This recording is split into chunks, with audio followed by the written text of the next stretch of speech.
The National Mall in Washington is getting a new look. A transformation is underway this morning to turn that famous park into a giant face. Julianna Goldman is on the mall where the artist says this project comes from the heart. Julianna, good morning. Good morning. Don't mistake these piles behind me as just any old mounds of dirt. They're actually part of the palette that's going to be transforming the way visitors see the National Mall from the ground and from above. You have a little bit of neckline going down there, and the nose will start. Jorge Rodriguez Gerada is bringing a new face to the National Mall, literally. Next month, these 6 acres between the World War II and Lincoln memorials will be turned into a massive portrait called a Facescape. Gerada has done them all over the world, from a woman in Amsterdam to President Obama on a Barcelona beach in 2008.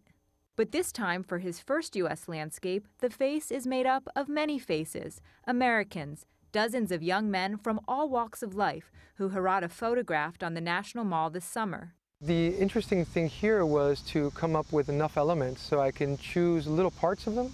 The glare of the eye, the shape of the upper eyelid, the ending of a mouth. The installation is called Out of Many One, or E Pluribus Unum, the motto that's on the official seal of the United States. Grand diversity is the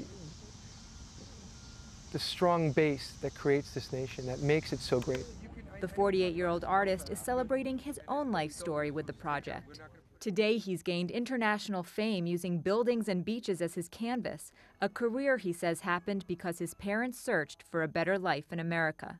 We were exiled from Cuba, moved to New Jersey, grew up with all my Italian and Polish and Irish friends. And that mix, that amazing part of the melting pot, really formed me. Gerada says the project is ripe for the time as the immigration debate heats up on Capitol Hill. But in a city where partisan feuding is the norm, he wants the portrait to be thought-provoking, not political. Hopefully this isn't going to be, controversial. Bob Vogel is the National Mall and Memorial Park superintendent. He says the portrait and its placement embody the democratic spirit exhibited in the same spot where Americans have marched for civil rights and protested war. There's always been people expressing their views about various things, and that's the whole history of the mall. First, crews strip the grass from the field, leaving a blank canvas of dirt.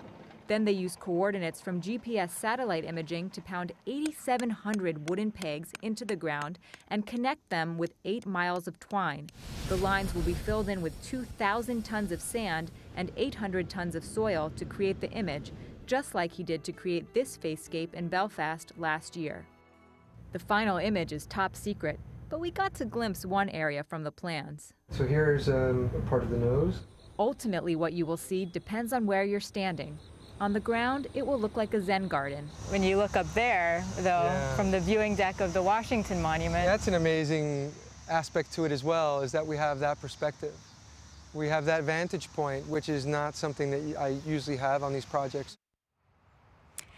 Something Gerada usually does have for his projects are drones. He uses them to check his progress and determine if he needs to make any changes. But this is the nation's capital, and restricted airspace prevents that.